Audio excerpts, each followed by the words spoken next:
Parece que por lo menos el mío estuvo notable. La verdad que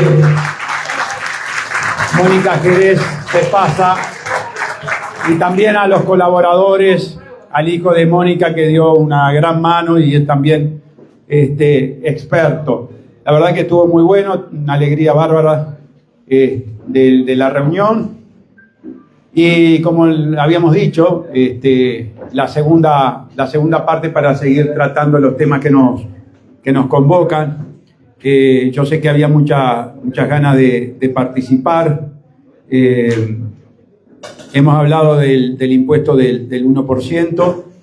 He registrado y también Vladimir y Sebastián han registrado las inquietudes. Sé que hay diferentes visiones y eso está correcto, es bueno que así sea, pero nos falta mucha información. Por lo tanto, vamos a ver cómo avanza ese proyecto. También otro proyecto que en su momento trataremos, tal vez sea el 25 de agosto, si avanza en el Parlamento, es el tema de las 6 horas, la disminución de la jornada de trabajo, que es también muy, pero muy importante ese proyecto y que nosotros tenemos que pensar mucho en cuál es el posicionamiento que adopte Identidad Soberana, por cuanto en estos proyectos no hay inocencia, en estos proyectos no hay situaciones inocuas. Nosotros siempre tenemos que tener presente que estos proyectos vienen impuestos, no son casualidad. Ustedes saben que nosotros seguimos lo que sucede a nivel mundial y muy particularmente España. Nosotros tenemos que mirar la política española porque en España comienzan, digamos, las iniciativas progresistas, las iniciativas agendistas. Esta es una de las iniciativas agendistas y por lo tanto tenemos que obrar con mucho cuidado, y cosa que no hacen los otros partidos porque parten de un error de percepción estratégico y es considerar que nosotros tenemos autonomía, que tenemos soberanía, y eso es falso, eso es falso. Entonces nosotros, que somos el partido con la diferencia, tenemos que además llevar adelante campañas de información. Pero, bien, el tema del 1%, salvo que alguien quiera hablar puntualmente de este tema del 1%, del impuesto del 1%, pasaríamos al segundo tema que es... Una duda, ¿el 1% qué? Correcto, vos no estabas, pero Paulino, tú no estabas, pero ya se planteó la duda, se plantearon dos dudas, el 1% a qué, a quién califican, correcto. Correcto. Bien, y el otro tema que se planteó también, te digo porque no estabas, era el destino de ese dinero que se piensa que pueda ser del orden de los 800 millones. Bueno, ¿dónde van? ¿A qué va esos 800 millones? Eso ya se planteó, ya lo recogimos, ya lo tenemos como un deber a cumplir en el Parlamento. Entonces, el otro tema que quedaría, digamos, para resolver, o por lo menos para debatir, es el tema del diálogo social. Yo hice un adelanto y tuve... Sí, ya te doy. Hice un adelanto, pero hice también la especificación de que era a título individual. Cuando salí de la torre ejecutiva, después de haber hablado con el presidente y el secretario de la presidencia, y en virtud de lo hablado, dije que mi posición personal era no participar del diálogo y también especifiqué que íbamos a tener esta instancia de consulta con la militancia de Identidad Soberana para tomar una medida de carácter consensuada, una medida discutida democráticamente aquí en la trinchera de los valores. También es cierto, y lo expuse en la conversación con el presidente de la República, que hubo un evento muy particular en el lanzamiento del diálogo social, que si bien fue un evento de carácter individual, un evento que no es el fruto de un de una consensuación en el seno de Identidad Soberana, sino que es una actitud de carácter personal, pero muy importante, que trascendió, que tal vez se robó el acto, que fue la intervención de Danilo allí.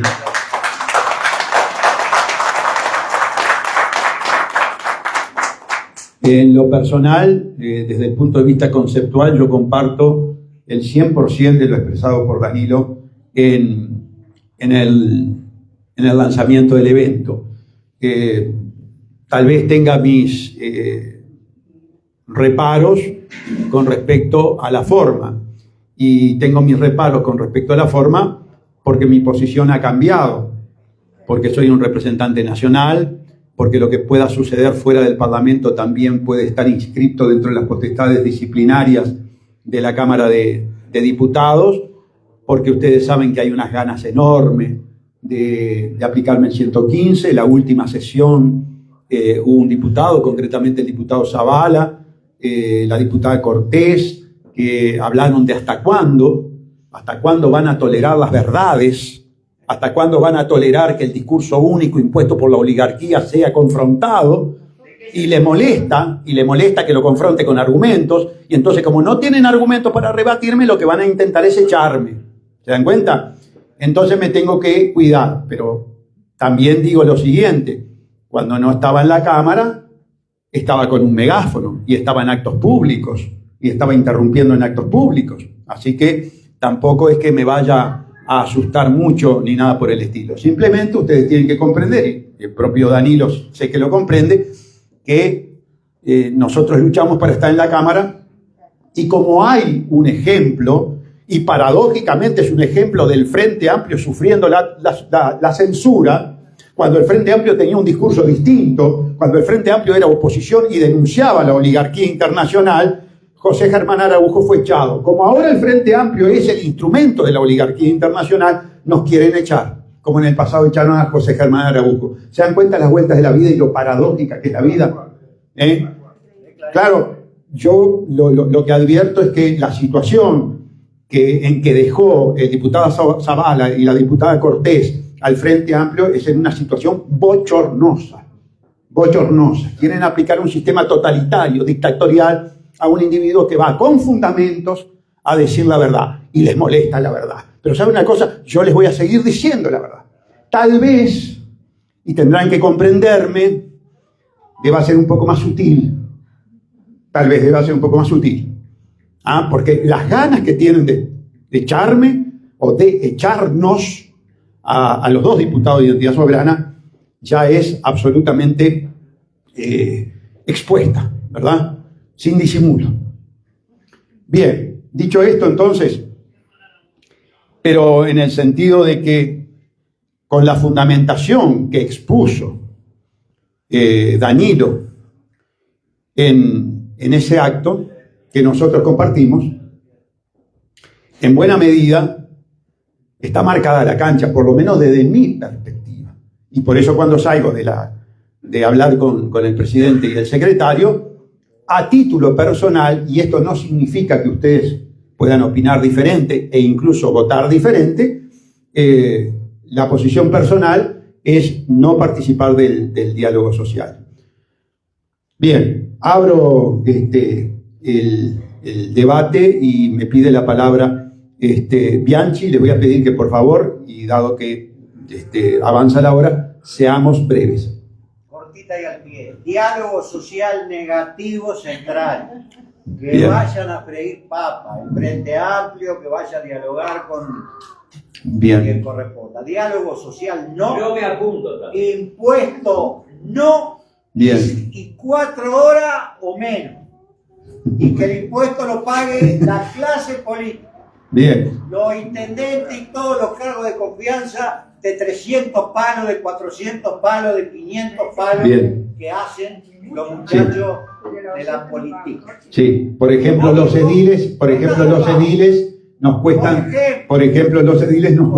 10 millones de dólares por año, siendo que el artículo 295 de la Constitución de la República les impide percibir un solo peso. Y además, de esos 10 millones de dólares no aportan al BPS. Vale decir que los propios funcionarios públicos que cobran inconstitucionalmente, además defraudan al BPS. Una cosa insólita. Acá, excepto Gustavo y Nicole, que además están en el debut, son los políticos. Se roban toda la plata los políticos electos y los cargos de confianza que van designando. 90 para la intendencia, la otra intendencia no el cuál. Gerente del BPS cobra 545.000 pesos por mes. Bien, Vieres, adelante. Te apoyo totalmente en el no, porque acá dice, pregunté a Google, a IA, cosa que yo ya lo verifiqué. En España el diálogo social, y cuando se repiten los títulos a nivel nacional, sabemos por dónde viene. Claro. Se refiere al proceso de negociación y consulta entre el gobierno, las organizaciones empresariales y los sindicatos para abordar temas de interés común en el ámbito laboral y social. Este diálogo busca mejorar la gobernanza, promover el crecimiento económico inclusivo y fomentar la justicia social. Sí, correcto. El diálogo social es Agenda 2030 pura y dura. A la prueba está que la primera persona que habla en el diálogo social es una representante internacional que viene a hablar del problema de género. Identidad soberana, por lo menos en su gran mayoría, yo no voy a hablar por todos, pero en su gran mayoría, e institucionalmente, parte de la base de sexo, hombre, mujer. Después, como uno quiera encarar su vida afectiva, su vida emocional y su vida sexual, es cosa de cada uno. Punto. Y se reconoce que cada uno haga de su vida lo que le plazca. ¿Ah? Pero cuidado, que también marcamos la cancha en el sentido que a nivel educativo, con los niños, no. Con los niños no hay ideología de género, no hay género. Es hombre, mujer. Como en la naturaleza. Macho, hembra. Punto. Después, vuelvo a repetir, mayor de edad, la vida afectiva, la vida sexual, cada uno la elige de acuerdo a su gusto y gana. Seguimos. ¿Quién más que pedía la palabra? Perdón, sí, adelante. Doctor, usted tiene un respaldo de 60 y pico de mil votos. 65.796. Correcto. Quiere decir que lo van a tener, si lo corren a ustedes, lo van a tener que correr de toda la explanada del Palacio Legislativo con caso de lacrimógenos. Ojalá fuera así. Ojalá fuera así. Ojalá fuera así en el sentido que uno tuviera como representante el apoyo y la militancia de 65.796. De todas maneras, me tengo que cuidar mucho porque no siempre sucede eso. No pasó con José Germán Araújo, ni siquiera los compañeros renunciaron a sus cargos, que es lo que deberían haber hecho en aquel momento. Se va José, nos vamos todos nosotros, porque además el más importante de aquella época era José Germán Araújo. Era el que iba al choque, los otros no iban tanto al choque. Sin embargo, no pasó eso, se quedaron aferrados a sus bancas y José Germán Araújo terminó fuera del Senado, lo cual para el Frente Amplio de aquella época representó una catástrofe. Y sería una catástrofe, y perdónenme que en esto caiga un poco petulante, sería una catástrofe para los uruguayos que efectivamente me expulsaran o nos expulsaran, no tanto. Y acá voy a marcar una diferencia. Evidentemente hay una diferencia entre la posición de Nicole, el discurso de Nicole, la forma de ser de Nicole, es totalmente independiente a la mía, y que no entra en situaciones de tanta confrontación, por suerte. Y entonces, en realidad, el que está corriendo el riesgo mayor soy yo, no tanto Nicole. Y digo por suerte, que así sea, porque no obstante ello, Nicole no da un solo paso atrás en la defensa de sus y nuestras ideas. Pero yo, con un discurso más confrontativo, obviamente estoy corriendo riesgo. Ya antes de entrar corría riesgo, y a poco de entrar, y sin fundamentos, porque no fueron a una discusión conceptual. Empezaron a hablar de conspiranoico, como que ellos en el pasado no hubiesen soportado esa falacia ad hominem. Y por parte de los militares, yo recuerdo cuando se decía por parte de los militares, no, son locos, es mentira que torturamos, es mentira que hacemos desaparecer, es mentira que reprimimos. Son conspiranoias, situaciones conspirativas. Bueno, recuerden el Plan Atlanta de Sendik. ¿Se acuerdan del Plan Atlanta, de que era todo un plan lo de Sendik? Ahí no le salió la palabra para expulsar por teorías conspirativas, pero sí lo utilizaron con respecto a nosotros. Es decir, hubo un primer acto de intimidación, eso no cabe la menor duda. Les quiero decir que lo puse en conocimiento del presidente y del secretario. Les dije lo que había pasado. Y no les cayó bien lo que había pasado en el Parlamento. No lo tomaron de buen grado la actitud que habían adoptado los dos diputados del Frente Amplio. Les quiero decir porque nobleza obliga. No lo tomaron bien. No tomaron bien lo que hicieron los diputados. Además, yo le conté textualmente lo que había pasado. E incluso las metáforas que yo había usado. También me dijeron, bueno, pero vos trancaste fuerte también, ¿no? Sí, señor, tranqué fuerte. Ahora no se puede trancar fuerte en el Parlamento. Porque yo veo a los senadores, por ejemplo, y el trato de los senadores es totalmente diferente al de los diputados. El trato de los senadores en esa mise de scène es mucho más ríspido que lo que sucede en la Cámara de Representantes. Y ahí yo no veo a ninguno intimidándose con el 115. Claro, los dos son dos fuerzas políticas las más fuertes. Imposible, nunca van a llegar a las mayorías. Pero nosotros no, nosotros somos solamente dos. Y se pueden poner de acuerdo. Y de hecho, como nosotros le revelamos las verdades tanto a unos como a otros, estamos en riesgo. Pero ello no va a significar que demos un solo paso atrás en la defensa de los principios, de los valores y de las propuestas que este país necesita, que quede claro. Me había pedido alguien la palabra, perdón. Sí, yo voy a pedir, ¿de qué sector son del Frente Amplio? ¿De qué, perdón? ¿De qué sector son del Frente Amplio? Sí, a ver si me ayudan. Vladimir, no. Zavala no es del MPP. Zavala es de Casagrande. Y Cortés es MPP, sí. Cortés me parece que es MPP. Bien. Está. Seguimos. Diálogo social, aquí me dijeron que no, allí. Diálogo social. Yo me pronuncio por la negativa y por una sencilla razón. Yo lo veo como una trampa.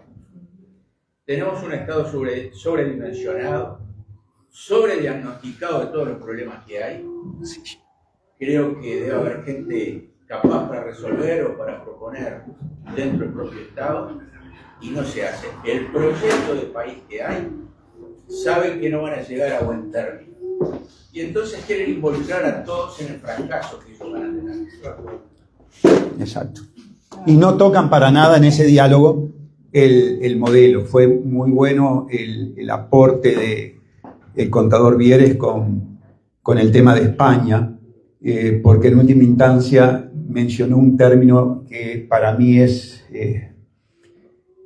improponible, y es gobernanza. Cuando hablan de gobernanza, están hablando manipulación de la élite a la humanidad. Yo recuerdo que ya cuando me invitaron en el Parlamento, doctor, ¿no va a ir a la escuela de la gobernanza? Es como que te digan, ¿no va a ir a la sesión de lavado de cerebro y neuromodulación? Y no tengo nada contra la funcionaria que muy amablemente me invitó, pero obviamente también con la misma amabilidad no participamos. De hecho, sí, Danilo fue a unas sesiones y fue precisamente para constatar, también fue Renato, ¿dónde anda Renato? No sé. Está fuera, allá atrás.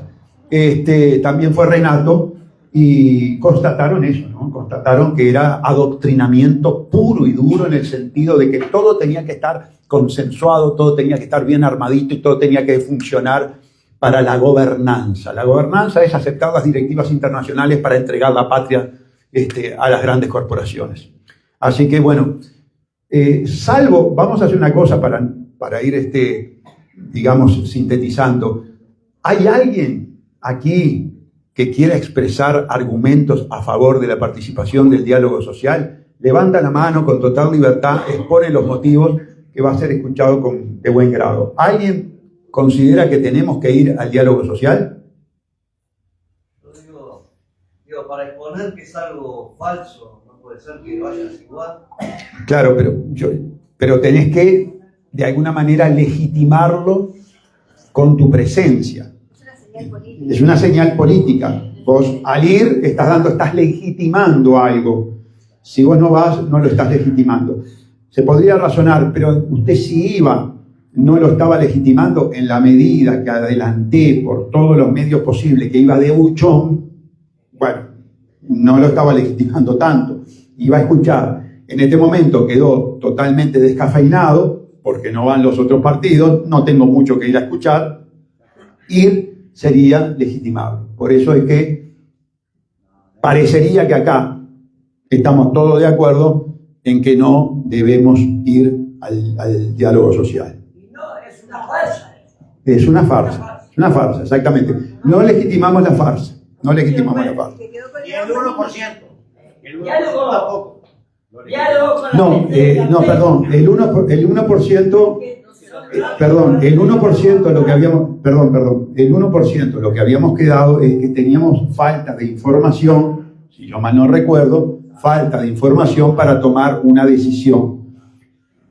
A ver, sin perjuicio de ello, lo que tenemos que hacer es, primero, reunir la información, y habíamos quedado, ahora me acuerdo, que teníamos una nueva instancia, que es el 25 de agosto, que ya dicho ese paso, la promocionamos, el menú va a ser otro, pero va a estar muy bueno también, que va a ser una feijoada bien potente. Y se queda en ¿Ah? stand-by. ¿Cómo? Y se queda en stand-by. El 1%. El 1% queda en stand-by, la feijoada no, la feijoada se hace. Y allí, con más información que le vamos a traer, si es que se produce, hacemos esto, una nueva instancia de reflexión, de intercambio de ideas, y llegamos, si es posible, a una solución por unanimidad, como fue en este caso, o por mayoría, que no tenemos más remedio, que es como tiene que funcionar un sistema de asamblea. Bueno, El diálogo queda que no. el diálogo que no, el impuesto del 1% a más ver, y las 6 horas también vamos a dejar que avance. Desde ya, evidentemente, se inscriben dentro de la Agenda 2030. Yo no estoy de acuerdo con las 6 horas, por una realidad. Hay que ver el contexto, no estamos jugando solos, no estamos jugando al solito. Bien. También, Lo que sucede es que no la estamos discutiendo en este momento. La discutimos en el próximo encuentro. Entonces traemos el 1% y con más información, aunque aquí no se dé más información a nivel internacional de cómo se está armando la cosa para prevenirnos y aprovechar que nos juntamos nuevamente. Yo ya la tengo la información. Bien, me la pasás. La tengo acá. La tenés allí, pues. La pones en negro sobre blanco. No, porque no es el momento, lo vamos a postergar para el próximo encuentro. Sí, adelante, metele boca. Cortito, nomás una intervención con respecto al 1% que, digamos, se propuso como tema. Sí. Aunque no lleguemos, digamos, a una resolución ahora. Sí. Por lo menos yo voy a dar mi opinión, ¿no? En realidad, como gobierno, es una propuesta, digamos, que supuestamente viene del PIT-CNT. Hipotéticamente la propuesta viene del PIT-CNT. El PIT-CNT, no por la gente que milita o las bases, sino por la cúpula, es netamente frente amplista, eso lo sabemos todos. Si ellos ya quisieran aplicar el 1%, están en el gobierno. Lo tienen que hacer. No tienen que reunirse con nadie. Directamente dicen, nosotros somos gobierno, nosotros en la campaña electoral dijimos que íbamos a beneficiar a la población, entonces van directamente, aplican el 1% a la clase más rica del Uruguay y punto. Y no hay ninguna discusión que dar, se fomenta una medida que se toma con potestades de gobierno.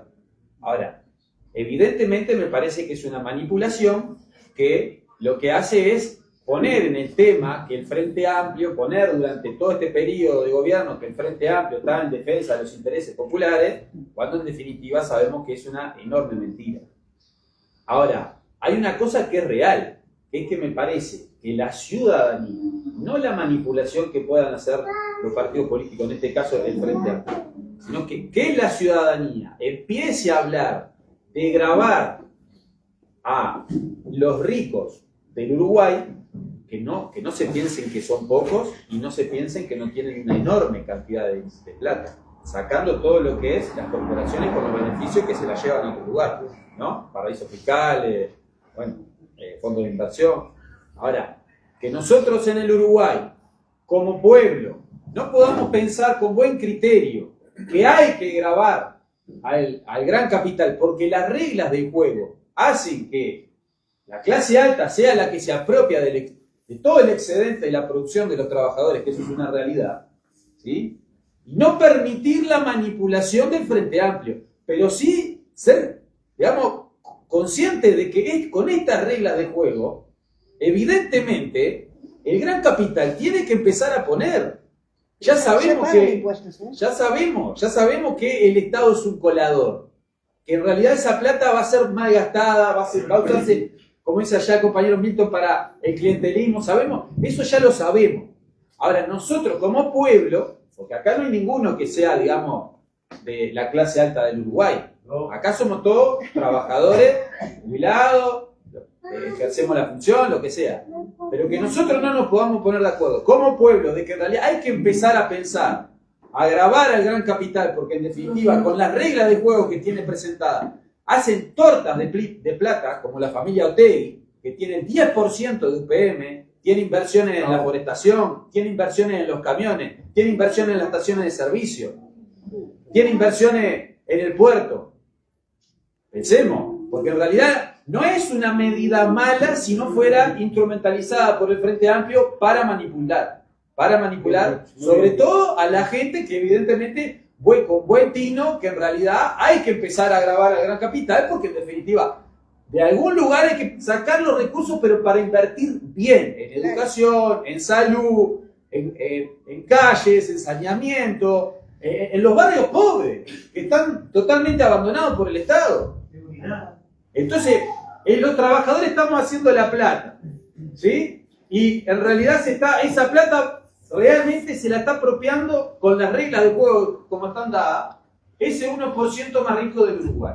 Que la gente pueda hablar de eso y que no se permita que la causa sea apropiada por el Frente Amplio, me parece que es una causa que, como nosotros que estamos acostumbrados, que seguimos lo que dice Gustavo, hay que pegar para arriba, me parece que va en esa sintonía.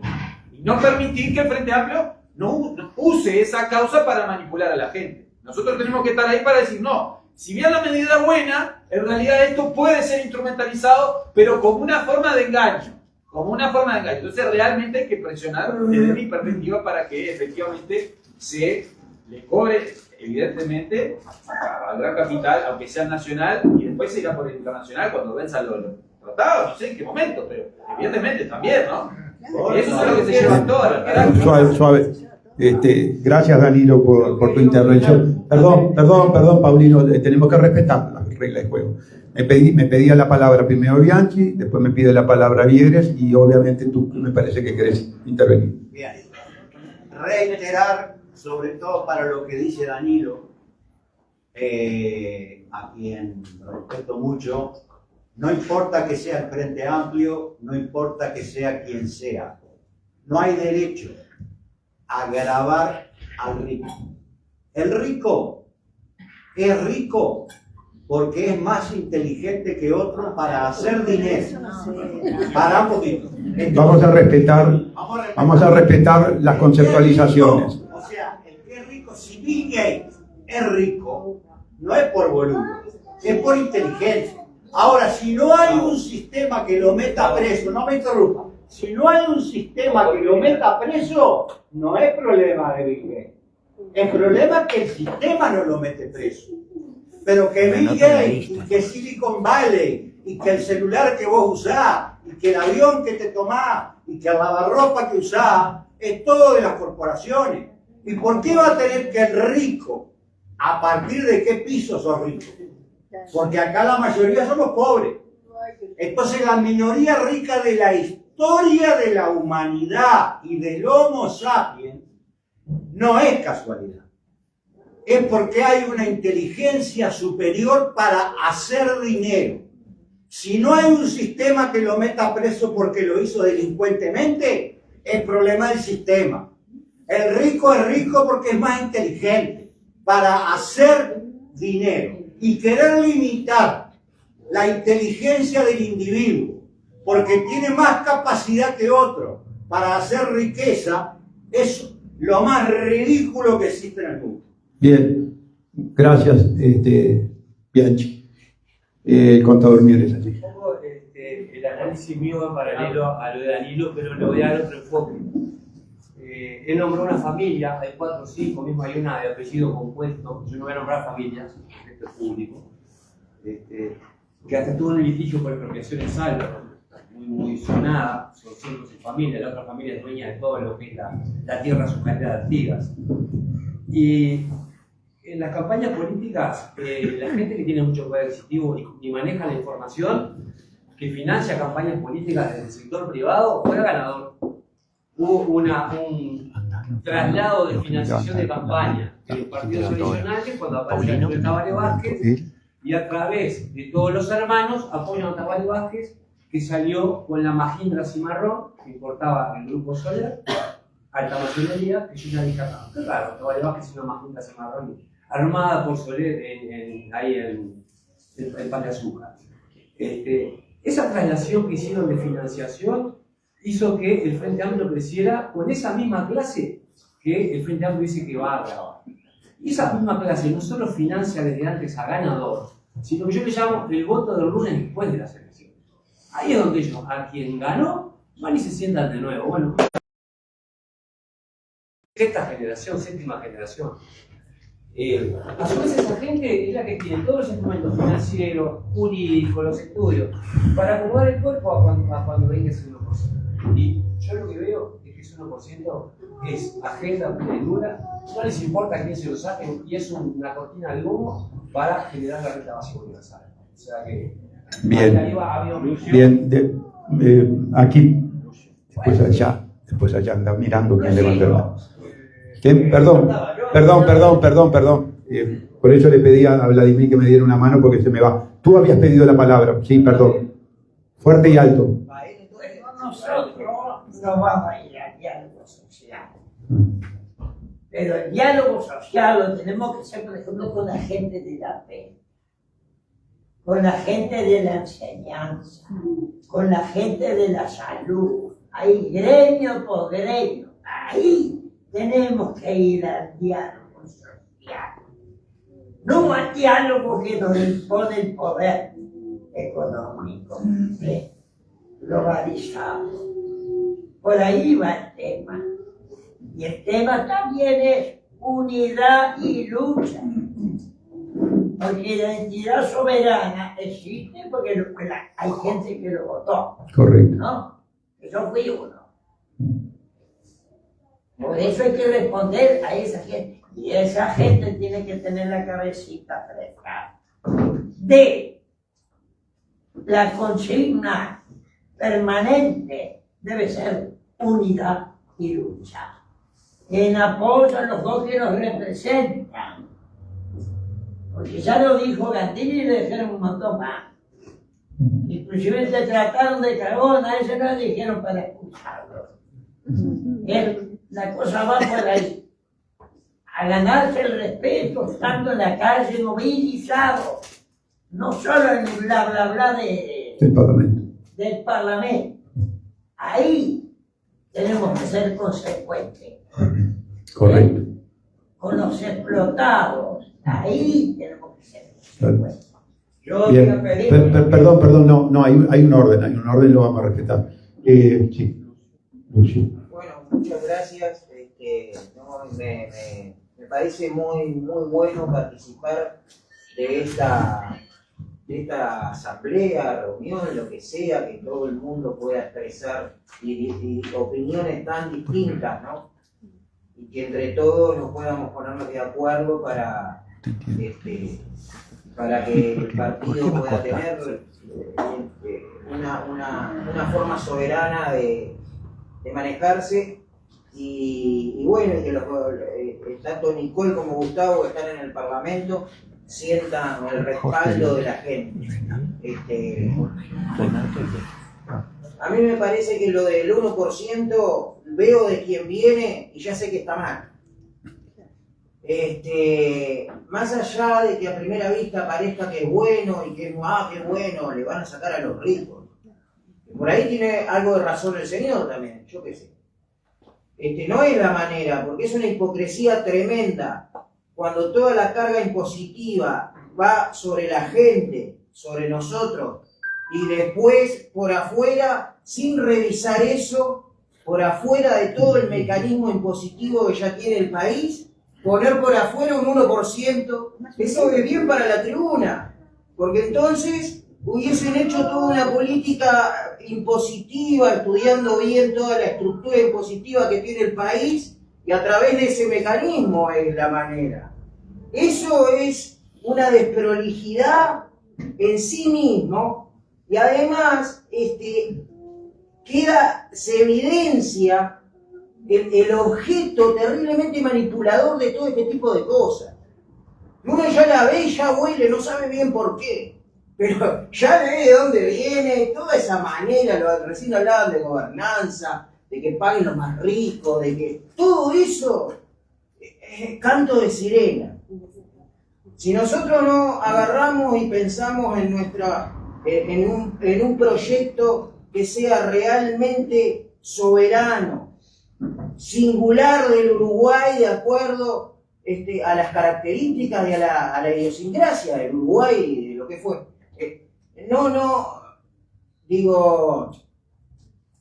Bueno, perdón, se me fue, pero más o menos quiero decir eso. Gracias por... Muy bien, muchas gracias. Seguimos. No, Rea, para aportar datos, el tema de Otegi, que mencionaba el compañero acá, Otegi, no hizo plata con UPM, ya viene de quinta generación con el tema de la lana. Central la negra, plano, ¿no? Bueno, y después calculo que capaz que el 1% si va a las 17.000 familias, o personas, o grupos, que dio ese dato el senador González, el histórico presidente de fútbol, dijo, 17.000 uruguayos son los que tienen más o menos 200 millones de dólares hacia arriba o hacia abajo, pero ese es el promedio. Capaz que por ahí se escapa por otro lado, no sé, y el 1% de eso queda. Bien, Jorge, ¿qué Jorge? Allá. A mí me parece que la discusión filosófica sobre el 1%, en perspectiva que no tenemos información suficiente, más allá de las relaciones personales, me parece que está fuera de lugar. Yo, en lo personal, no concuerdo ni con Gabriel ni con Danilo. Me parece que no son más inteligentes, me parece que están en una rosca que les permite seguir generando. Es más, en estos días hubo algunos escándalos con algunos nombres famosos de Uruguay. Y con respecto a sacarle a los ricos, y comparto con el compañero, el 1% es verso. Si yo le respiro en la nuca a los ricos, voy a sacar más del 1%. Y acá el tema de fondo es que no se les quiera respirar en la nuca y ves en el verso, para la base del Frente Amplio, que le está sacando a los ricos. Esa es la verdad de la milanesa, en mi opinión. Pero por eso me parece que está fuera. Gracias. Gracias. Gracias, Jorge. Renato Ayala. Bueno, primero que nada quiero discrepar con Bianchi y Pateta Maneta, porque entiendo que hay un error conceptual que es que dice que no hay derecho, que el Estado no tiene derecho a ponerle impuestos a los ricos. Más allá de si yo estoy a favor o en contra, quiero clarificar eso. Entiendo que si el Estado tiene derecho a ponerle impuestos a los pobres, también tiene derecho a ponérselo a los ricos. El Estado puede subir impuestos y poner impuestos a quien se le toque, en tanto y en cuando no contravenga algunos contratos que ya están firmados, por ejemplo, con las pasteras o las zonas francas, etc. ¿Verdad? Y bueno, quiero volver a poner énfasis en que capaz que habría que plantear una contrapropuesta. O sea, analizar primero la data de, a ver, a qué se va a destinar esa plata, y de pronto proponer que se invierta en industria nacional. En vez de asistencialismo, empleos dignos. Correcto. Muchas gracias, Renato. Perdón, tu nombre. Vos ya habías hablado del señor, no. No sé si respeto el orden, pero adelante. Bueno, adelante, hacela, Paulín. Bueno, yo no estoy de acuerdo con que se les ponga ese impuesto, no por la causa que dice Bianchi, sino por una razón muy sencilla. Parece que estuviéramos jugando solitarios, como esos técnicos que juegan el partido en el pizarrón. Nos estamos olvidando del contexto regional en el Mercosur, en donde en Paraguay y en la Argentina casi no hay impuestos, no hay prácticamente leyes sociales. En el caso del Paraguay todavía el combustible y la energía eléctrica son... Perdón, Paulino, pero yo estoy esperando la pregunta. Y eso es una invitación, una incitación a que los empresarios se retiren del país, como pasó con la empresa japonesa. Correcto. Entonces creo que es un gran error. Bien. Porque nos van a dejar a los trabajadores agarrados del pincel donde se empiecen a ir masivamente las empresas. A mí no me preocuparía ponerles un impuesto, en primer lugar, si no hubiera ese riesgo. Y en segundo lugar, vuelvo a repetir, que no se lo gastaran en el MIDE para los cigarros y las entradas de Cuba. Que se lo gastara, como decía el compañero, en un plan de inversiones de obras públicas. Perdón, Paulino, tenemos un orden, tú nos dijiste que era una pregunta y en realidad no fue una pregunta, fue toda una conceptualización. Lo otro fue una pregunta. Está, ok. Tenés razón. Bien, pasamos al señor acá. Yo voy a ser corto, pero quiero seguir el hilo un poco de lo que se viene hablando. Con todo respeto, en algunos casos discrepo, en otros estoy de acuerdo con todas las cosas y me gustan mucho las posiciones que sean tan abiertas y que se puedan escuchar. Estoy encantado de estar hoy acá y voy a decir un poquito lo que yo siento, ¿no? En el caso sobre todo de lo que tiene que ver con eso de que la gente de plata aparentemente sería más inteligente, eso lo rotundamente. Digo, porque ¿qué pasa? Ellos tienen un tipo de inteligencia que es maligna y que es muy dañina, no solo para ellos, para su entorno y para sus países, a pesar de lo que parece muchas veces. Entonces, acá se trata de ir armando lugar, posibilidad para otro tipo de gente que tiene otro tipo de inteligencia, que pasa también hasta por el amor entre todos, y que tiene que ver con una inteligencia universal, que si nosotros nos ponemos y nos posicionamos en ese lugar, vamos a recoger muchísimo más que todo lo que recogen esta manga de corruptos y idiotas, ¿no? O sea, no hay mejor tarea que empezar. O sea, estamos empezando algo nuevo, que yo estaba soñando con esto, hace mucho tiempo que soñaba con esto, y hoy está pasando gracias al Señor, que yo de todas maneras, voy a tratar de no ser mucho medado, de todas maneras disfruto de que ella esté ahí, sea lo que sea a donde llegue. Pues para mí eso es fabuloso porque está haciendo lo que yo quería que hiciera y diciendo todo lo que yo estoy diciendo en las redes, que no porque yo lo diga, es que uno ya se le rompen los ojos, las cosas que estamos viendo todos los días, no solo acá, sino en el mundo.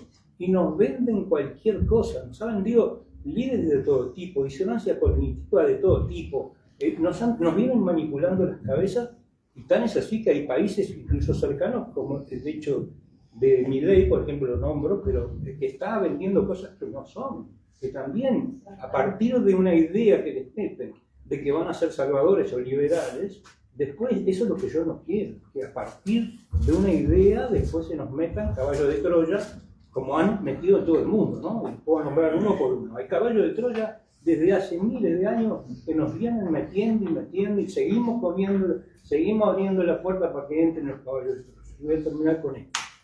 Confío mucho igual en la gente de a pie y en la gente que si se une a través de un proyecto interesante, compacto, bien realizado, se pueden dar muchísimas cosas que hoy ni siquiera suponemos.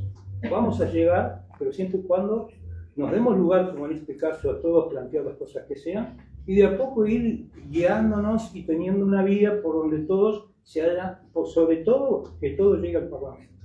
Lo que se sepa y lo que se hable acá, tiene que llevar un filtro desde acá al Parlamento.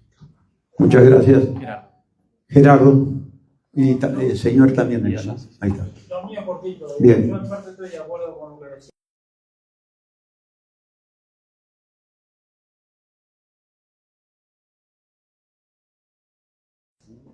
Ya empezó eso. Hace poquito salió la noticia que Montecudi, que es una empresa uruguaya, se vendió. No sé a quién la vendieron, pero lo más probable es que se la vendió a un extranjero. La Virginia, la Argentina. Bueno, ahí va.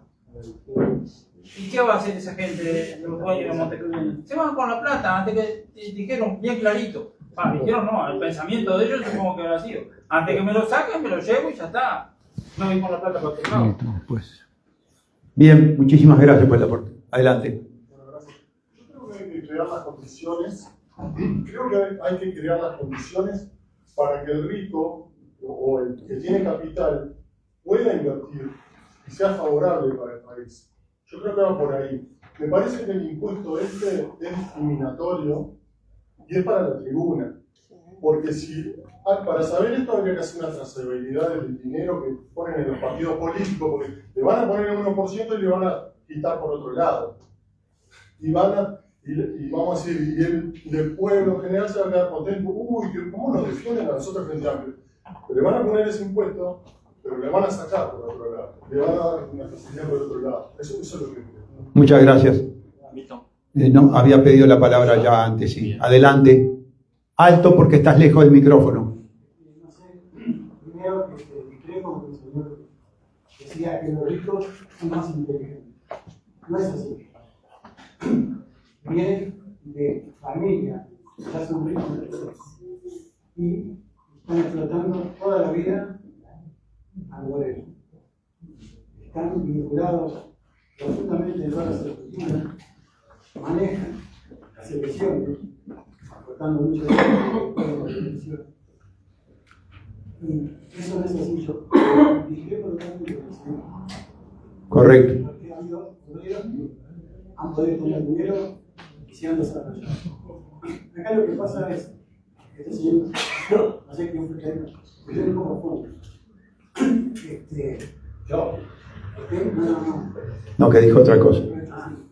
Con respecto a los empresarios.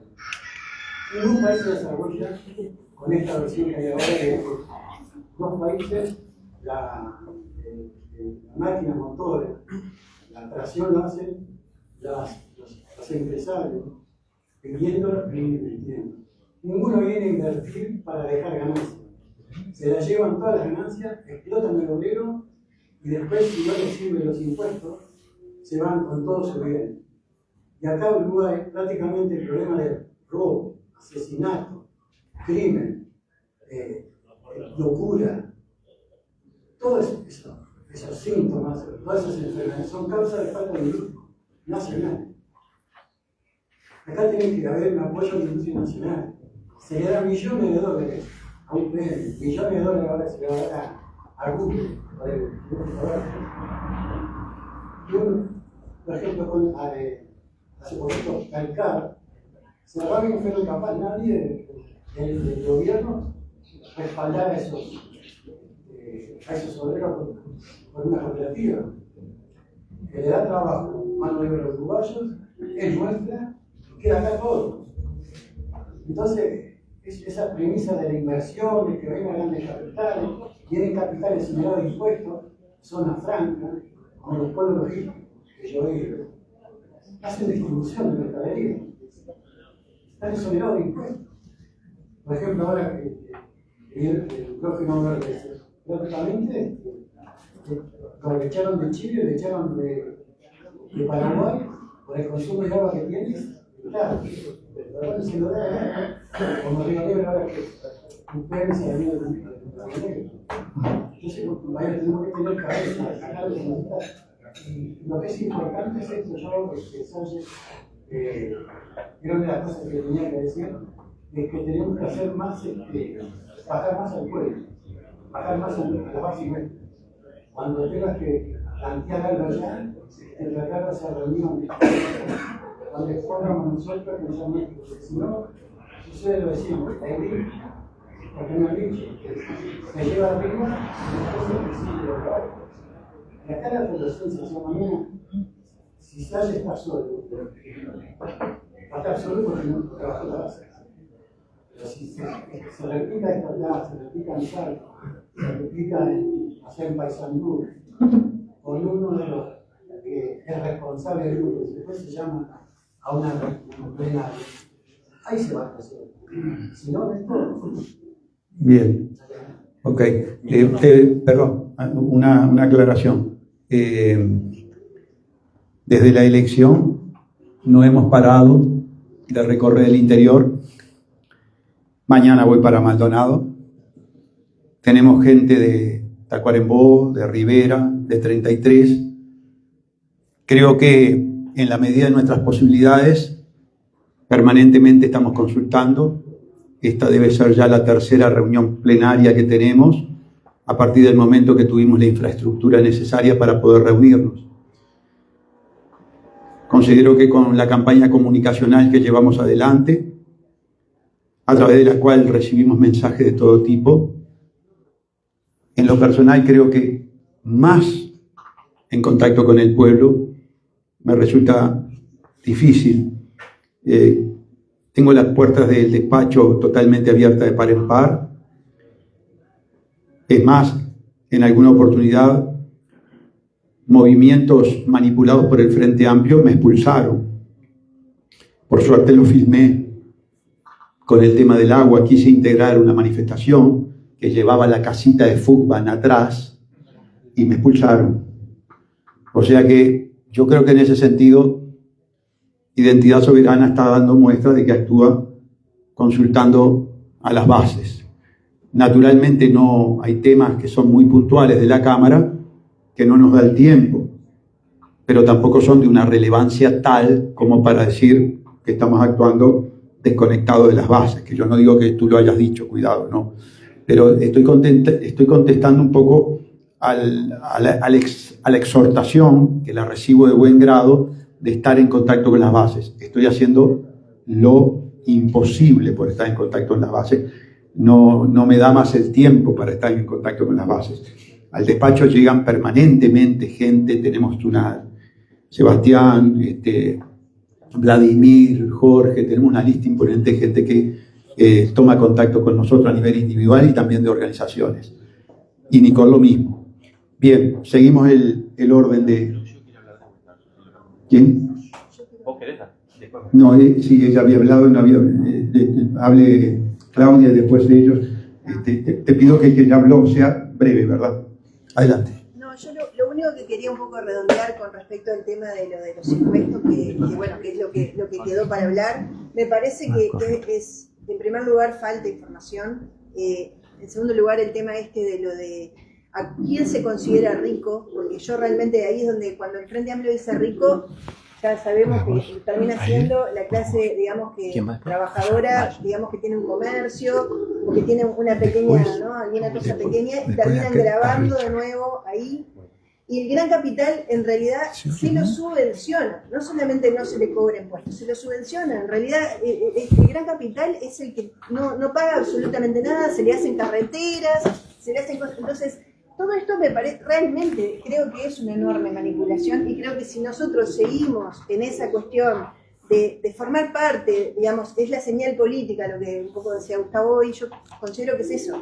Si tú les decís con tu presencia, estoy acá, entonces tú estás aceptando las reglas del juego. Entonces, de alguna manera, me parece que el hecho de decir, bueno, nosotros queremos, por supuesto que nos interesa. ¿A qué partido político, a qué, digamos, ente dentro de la sociedad no le interesa formar parte, digamos, de esto mismo? A todos. Pero en definitiva el tema es, ¿están invitados todos? Sí, pero ¿quiénes van? Van solamente los de un partido y Manini, que quedó colgado, quedó ahí, y en realidad no va más nadie. O sea, organizaciones sociales del propio partido, entonces no es un verdadero diálogo social.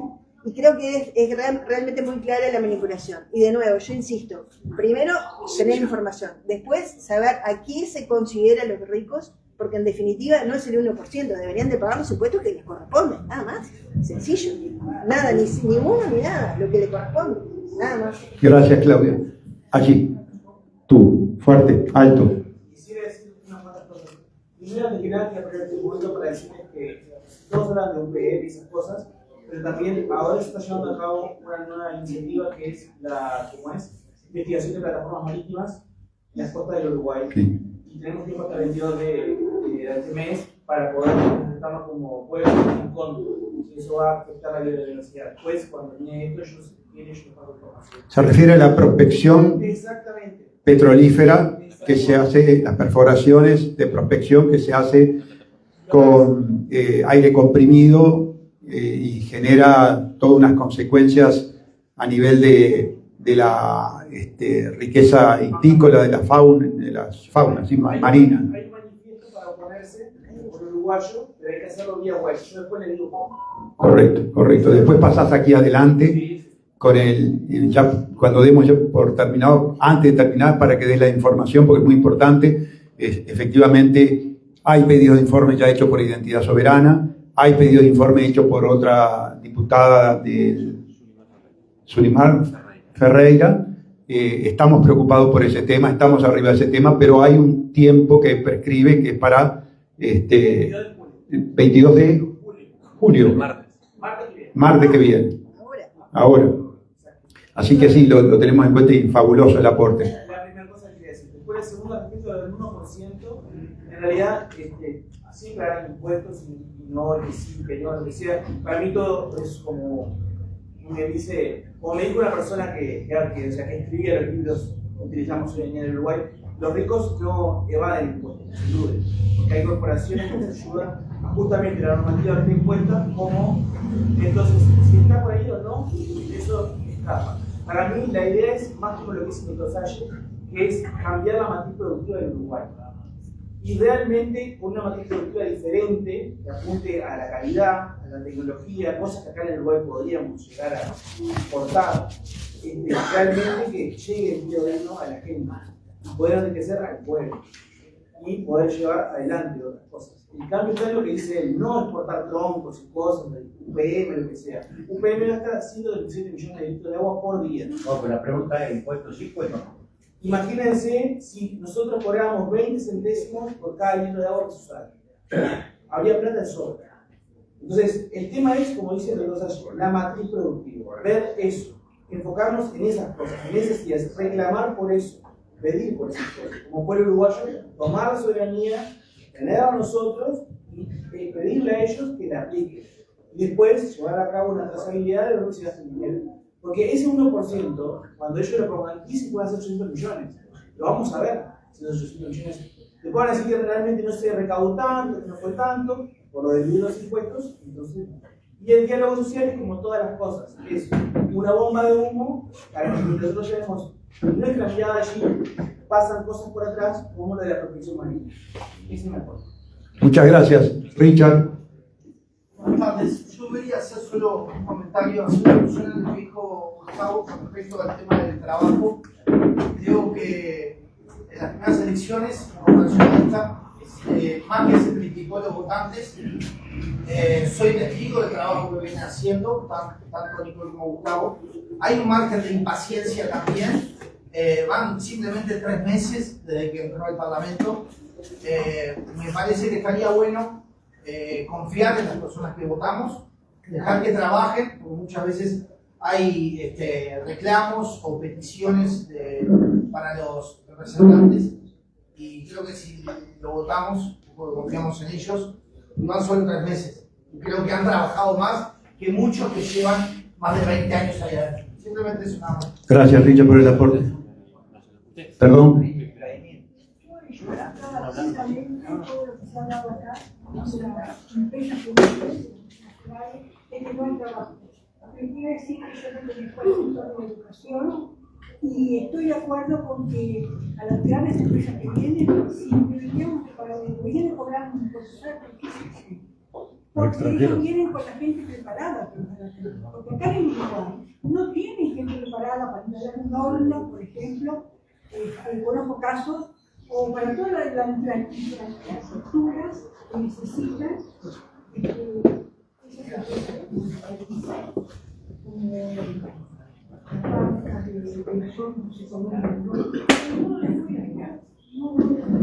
la mano de obra uruguaya era la baja, pero los técnicos tienen que, y yo lo he visto, ahora está la UTEC, está preparando, hay comunicación, estamos muy bien.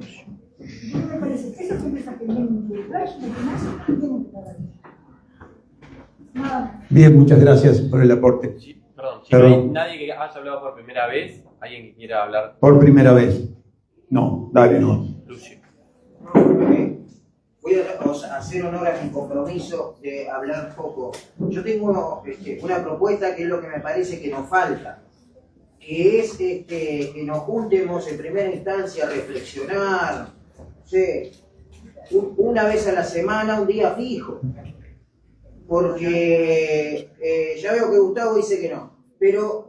No, una vez por semana una reunión de esta discusión, por razones de trabajo, es imposible, inviable. Bueno, la idea no es hacer una reunión de esta reunión se hizo porque se llamó para discutir determinados temas con la presencia del doctor Salle y toda la gente que está siempre trabajando. La idea es hacer otra cosa, tratar de darle una organicidad al partido para ir viendo otras cosas. Ahora había que tomar posición solo sobre el 1%, pero hay muchísimos temas, lo que planteó el compañero de la prospección marina, nosotros que militamos en la educación, tenemos al sionismo metido adentro de todos los planes que le están dando los gurises, ya vienen con cuadernos, con útiles para que, digo, hay muchos problemas.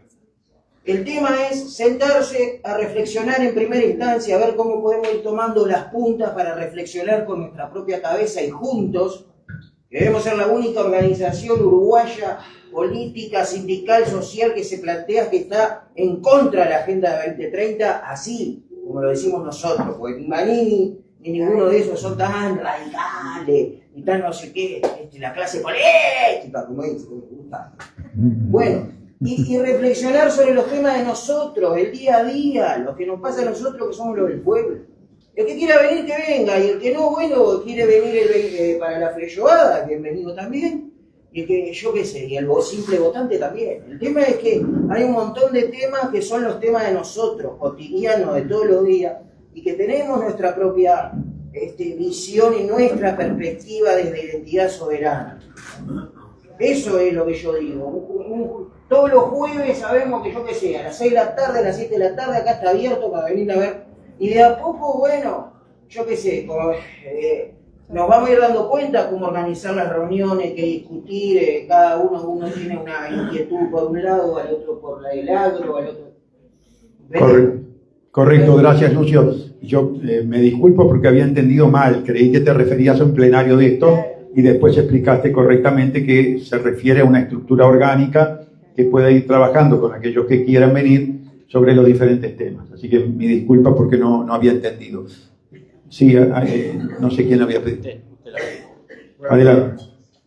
Estoy de acuerdo con la idea del compañero acá, porque realmente hoy veo que había 2 temas o 3 puntuales y quizás por ahí yo tuviera también alguna iniciativa, pero de otro orden para plantearme, para de pronto discutirlo, en fin, intercambiar ideas con gente que esté interesada.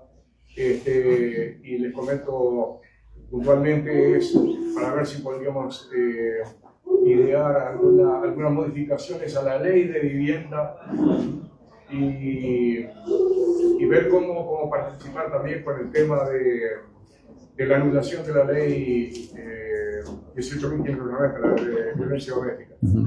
Eso, gracias. Bien, correcto. Muchas gracias.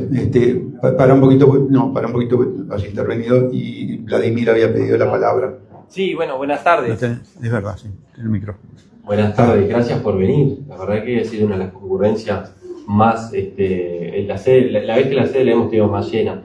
Yo quería hacer una reflexión con respecto al 1% y simplemente decir que el 31 de agosto es cuando entra la ley de presupuesto al Parlamento. Que la ley de presupuesto es, bueno, la ley rectora del gasto del Estado de aquí a los próximos 5 años. Seguramente en la ley de presupuesto esté planteado este tema eventualmente, que el tema del impuesto al 1% entre quizás por ley.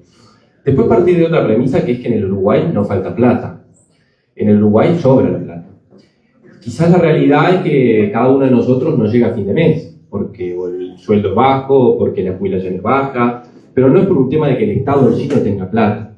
Es más, los contratos que hemos tenido con respecto, por ejemplo, a UPM, o los próximos que vamos a tener que son, por ejemplo, el hidrógeno verde, van a ser a través de financiación extranjera. Vale decir, nos endeudaremos para traer inversión extranjera, pero no por el hecho de que acá no tengamos dinero para construir una vía de aquí a Artigas o de aquí a Rivera, para que Jorge y Gómez puedan venir y no tengan que venir en auto. Entonces quizás la situación, partimos de una premisa falsa, errónea, que es decir que en Uruguay falta plata y tenemos que salir a buscar dinero a través de una política impositiva, de gravamen, y no por la imposibilidad de generar dinero o riqueza genuina a través del trabajo.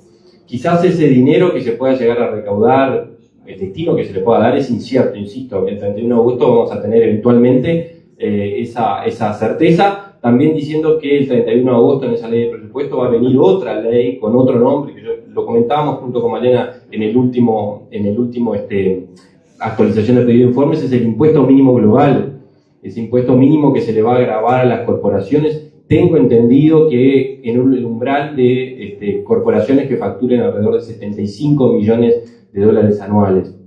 Después, la terminología, fíjense la terminología que utilizó el dirigente de Frente Amplista de FUPAN, que es el impuesto a los ricos. Es, una vez más, pienso yo, generar enemistad entre el propio pueblo uruguayo, es entre el rico y el pobre, así como lo hace la Agenda 2030 también entre el trans y el no trans, el afrodescendiente o el negro y el no negro. ¿Cuál es el umbral de riqueza? ¿A quién se entiende o a quién se le asigna la facultad de ser rico o no ser rico?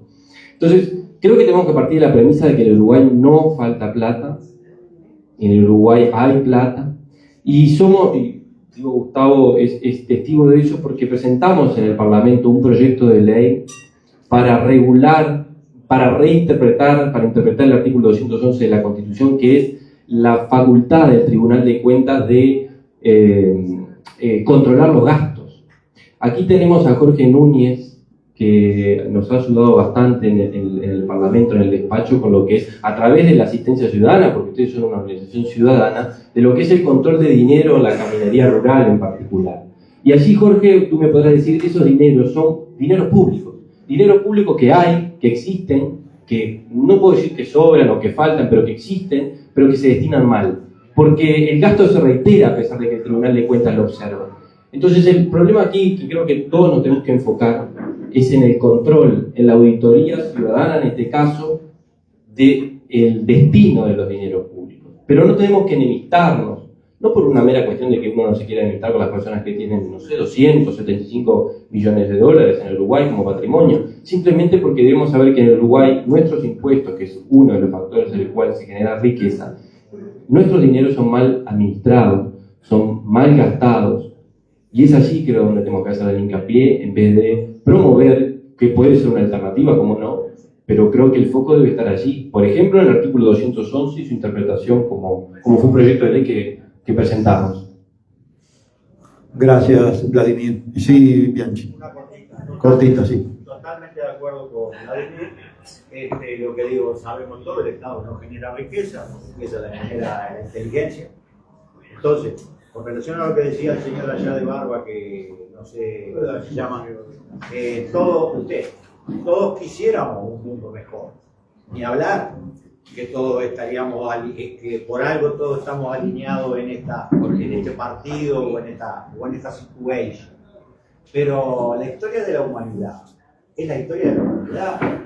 Y acá no hay gente con buenas intenciones, gente con malas intenciones. Acá está el Homo sapiens. Y el Homo sapiens, que hace 200.000 años que está sobre el planeta Tierra, como Homo sapiens, ha mostrado lo que ha mostrado. Y lo que ha mostrado es que quienes están arriba, desde el punto del poder o desde el punto económico, que son lo mismo, son los más inteligentes y son los menos en la historia de la humanidad.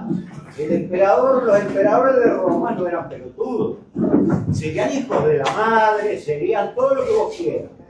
La reina de Inglaterra sería traficadora de droga, como dice perfecto, pero ¿y? El problema es de la reina de Inglaterra, el problema es del emperador, el problema es de que no hay un sistema que les ponga el freno, o el resto de la gente en el planeta que les ponga el freno. Hay una minoría en el planeta. En la historia de la humanidad, del Homo sapiens en el planeta, que es irrefutable. Hay una realidad que es irrefutable. Hay un 5% de la población en la historia que está arriba, que no quiere decir que sea mejor o peor, que es más inteligente para tener dinero y poder. Porque tener dinero y poder no quiere decir que sea mejor. Puede ser un reverendo hijo de la madre. ¿Está? Pero tiene la inteligencia. Entonces, cuando yo hablo de inteligencia, hablo de inteligencia en el sentido del Homo sapiens, de lo que el Homo sapiens es capaz de hacer. El Homo sapiens es capaz de... Es imposible ponerle límites o impuesto o lo que vos quieras a la capacidad de imaginación del Homo sapiens. Gracias, Bianchi. Jorge. Sí, buenas tardes. Primero agradecer a todos ustedes que nos han recibido en la Asociación Nacional de Participación Ciudadana. Nosotros hace un tiempo atrás venimos trabajando en la investigación del presupuesto nacional, especialmente en algunos incisos, como es el programa de caballería rural, el Banco de Previsión Social, el Fondo de Incentivo de Gestión Municipal, el Fondo del Interior. Hay un patrón que se repite, yo quiero que la ciudadanía lo conoce, hemos hablado de muchas gracias también por la oportunidad. Hay un patrón que se repite en el control de los dineros públicos que yo, como doctor, que he sido de los países que he visto en el mundo acá. Realmente me siento tocado como uruguayo y oriental de ver que en el país no hay un órgano de contralor. Perdón, Jorge, yo te pediría que vinieras y tomaras el micrófono porque las auditorías han sido muy importantes y estabas un poco lejos de poder. Te agradezco. Si podés retomar. Sí, les comentaba que a partir de una investigación que venimos haciendo ya desde hace un periodo prolongado, investigamos el programa de caminería rural, el presupuesto nacional en sí, en algunos incisos, el programa de caminería rural, el Fondo de Incentivo de Gestión Municipal y el Fondo del Interior. Y ahora tuvimos una participación de consultoría en el Banco de Previsión Social. Hay un patrón que, como bien decía Vladimir, se repite y tenemos que trabajar en el tema que es la participación y el control ciudadano, porque lamentablemente el sistema político, en lo personal me duele decirlo como oriental, no como uruguayo, como oriental me pongo, porque no lo he visto en otros países que he trabajado, que el sistema político nos ha defraudado. Ha defraudado el sistema político, tengo la documentación, estamos en la fiscalía, de verdad que quizás no responda a la justicia, pero lo que vamos es que tenemos la evidencia empírica, como se llama en nuestra investigación, en los análisis que hicimos, en que el sistema político, y acá tenemos a un político que marca una diferencia. Nos hemos entrevistado con una cantidad de otros políticos que nos dicen, tienes razón, pero todo continúa igual, no vemos un cambio. Preparamos un documento que se llama, es un borrador a la revisión del doctor Salle y de su equipo, que se llama Ley de Interpretación del artículo 211. ¿Por qué? Porque cada uno de nosotros... La camioneta, hay una carpetita negra que tiene esto que está diciendo, tráemelo. Es importantísimo conocer, con un sistema de trazabilidad del gasto público que yo... Acá se llama, permanentemente los colegas mencionan el tema gasto público y habría que llamarle inversión pública, porque la inversión tiene retorno, el gasto público va a pérdida. Es verdad, lo están utilizando bien. Yo debo reconocer que los colegas no se equivocan, lo utilizan bien. Porque gasto público lo que venimos haciendo durante los 38 años post dictadura. Y entendemos que ahora en una investigación que hicimos en el BPS encontramos que el Banco de Previsión Social genera toda una estructura, el BPS genera toda una estructura para dar préstamos a los jubilados, donde tenemos el PRO, que ya tiene una estructura para dar préstamos. Después tenemos una estructura del BPS para ofrecer servicios de salud.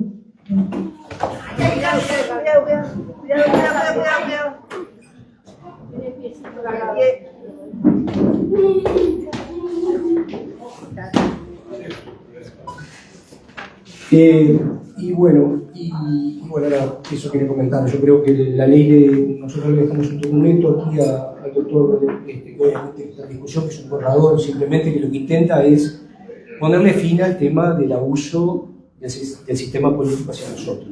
Para mí, en lo personal, y a la Asociación Nacional que hoy hemos venido desde la Comisión Directiva, nos ha llamado profundamente la atención de encontrar ese patrón que corta transversalmente al presupuesto nacional. Es un patrón, no podría decir delictivo, pero sí de presunción de desvío de dinero público, como le llamamos nosotros los economistas cuando hacemos una auditoría. Consideramos que el país se merece una auditoría forense en todo el presupuesto nacional, en cada uno de los incisos del presupuesto. Muchas gracias. Gracias. Gracias, Jorge.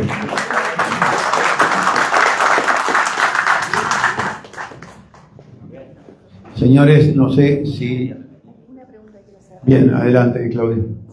Solamente es una pregunta, pero en realidad viene por el tema de lo de los contratos secretos, y sobre todo el proyecto Neptuno. ¿Qué va a pasar? Porque estamos hablando del tema de los impuestos y todo eso, pero ¿qué hacemos con este tipo de cosas cuando se supone que el proyecto no va a salir? ¿Cómo se quedó comprometido el Uruguay con eso? El proyecto Neptuno es un contrato ya suscripto por el Estado que generó las obligaciones contractuales de ambas partes. El gobierno lo que puede hacer en todo caso es, en función de esas obligaciones ya nacidas, ya establecidas, con todas sus consecuencias jurídicas, es simplemente cambiar, en todo caso, algunos aspectos meramente fácticos, como puede ser la ubicación, el lugar de donde se tome el agua, pero no puede cambiar aspectos medulares del contrato que ya están firmes como obligaciones contractuales. No se ha dado la debida explicación. Identidad Soberana va a hacer un pedido de informe, quiere saber exactamente cuáles son los cambios arbitrados. No sabemos incluso si no puede ser más gravoso para el pueblo uruguayo. Es un sistema por el cual las empresas consiguen financiación a nivel internacional, una financiación que aparentemente sería más cara que otras formas posibles de financiación, que las paga a largo plazo el país, pero con una tasa de interés muy importante. No deja de ser un negocio financiero armado entre las empresas que lo construyen y el sistema financiero internacional, una modalidad de contratación que debe ser revista. Nosotros tenemos ya un estudio en marcha por parte de los asesores de Identidad Soberana con respecto a la Corporación Nacional para el Desarrollo y con respecto a los contratos CREMAF, que son los contratos muy especiales por los cuales la financiación se consigue por parte de la propia empresa privada, que además tiene a su cargo el mantenimiento de la obra y por lo tanto las obligaciones contractuales trascienden el periodo de gobierno largamente. Y vuelvo a repetir, esa masa de dinero la maneja una corporación que tiene una integración mixta entre empresas privadas y el gobierno, o los representantes gubernamentales, mejor dicho, donde las empresas privadas que la conforman normalmente tienden a cartelizarse, es decir, a formar oligopolios, y no en balde las grandes obras del país siempre tiene a los mismos empresarios, y si no tiene a los mismos empresarios, tiene empresarios internacionales que utilizan las empresas nacionales para entrar en esa contratación. Una contratación que además no es debidamente controlada por los diferentes organismos de contralor que debería tener el Estado. Es decir, son mecanismos por los cuales se puede sufrir una gran exacción de dineros públicos. Adelante. Gracias, doctor, por darme la palabra. Les quiero hacer una anécdota. Yo soy productor rural, siempre lo fui, primero fui agricultor, después... ¿Quiere venir acá con el micrófono?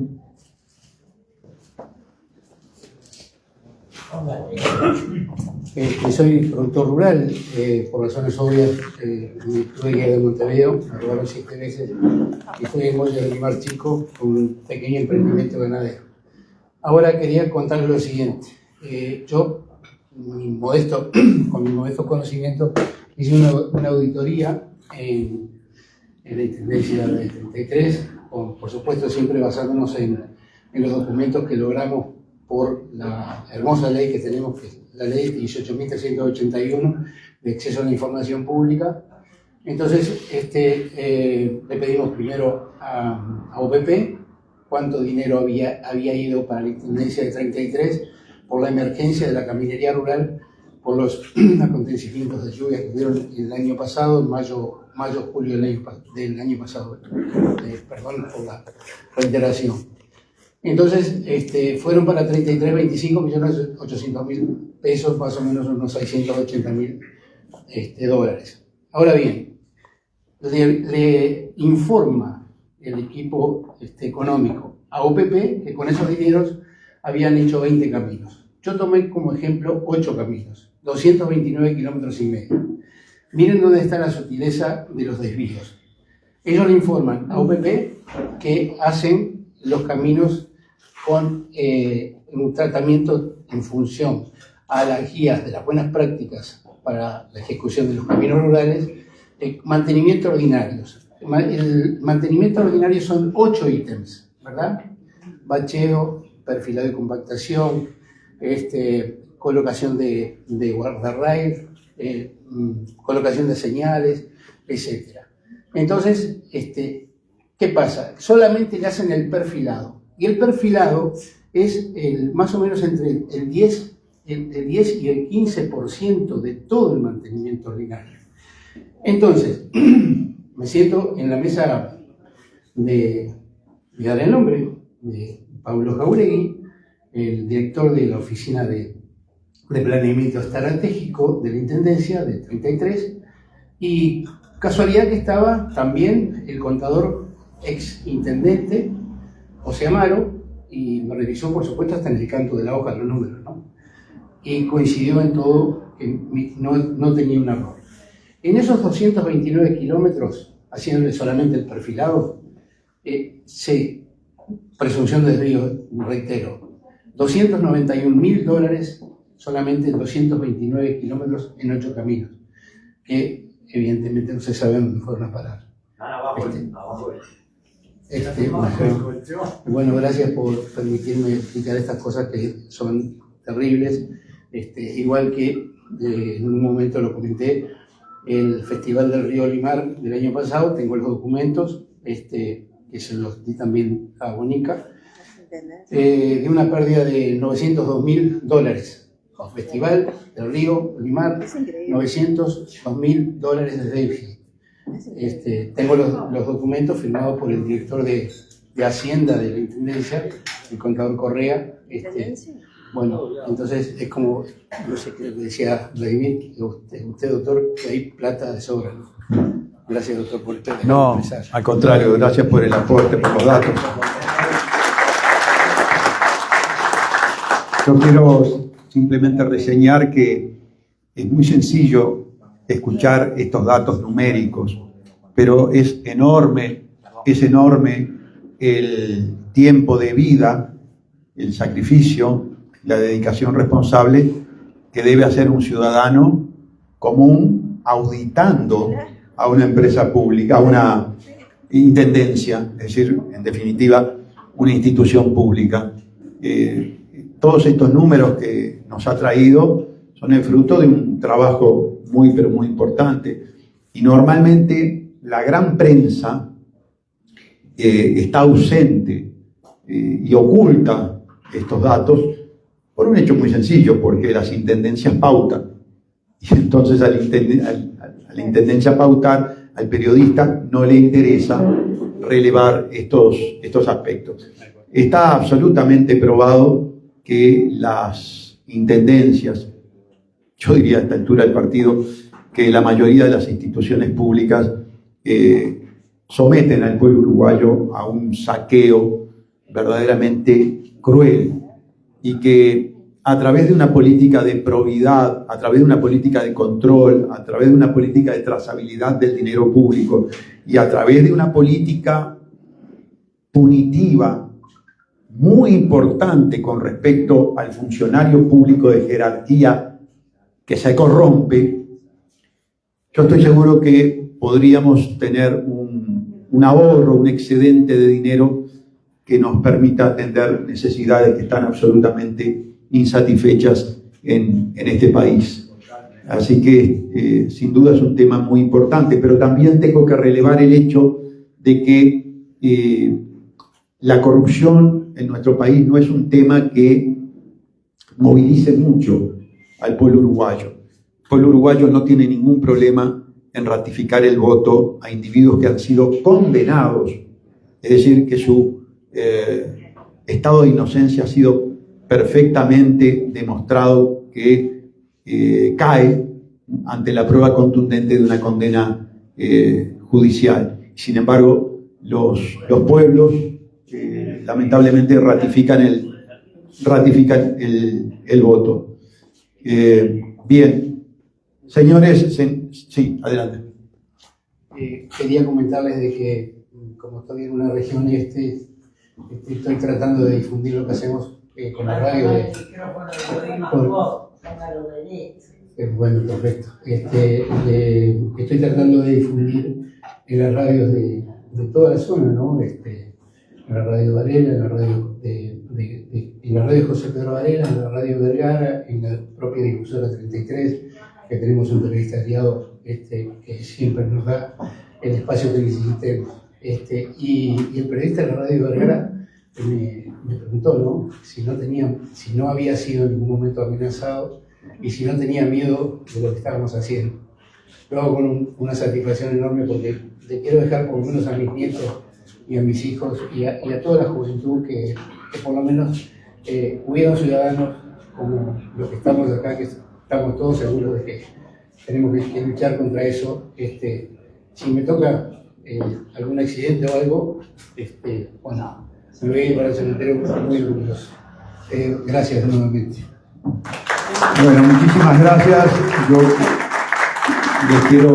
les quiero agradecer a todos la presencia, invitarlos a que el próximo 25 de agosto y siguiendo esta línea de encuentros para discutir temas políticos que luego nosotros representaremos en el Parlamento, se acerquen para, bueno, discutir una vez más lo que de aquí al 25 de agosto nosotros podamos aportar con el trabajo parlamentario, que seguramente va a ser tener más y mejor información sobre todos estos temas que hemos tratado en el día de hoy, un día muy particular, día de la jura de la Constitución, que tenemos el compromiso como identidad soberana, y ya lo hemos demostrado, de defenderla a ultranza, y una vez más lo reafirmamos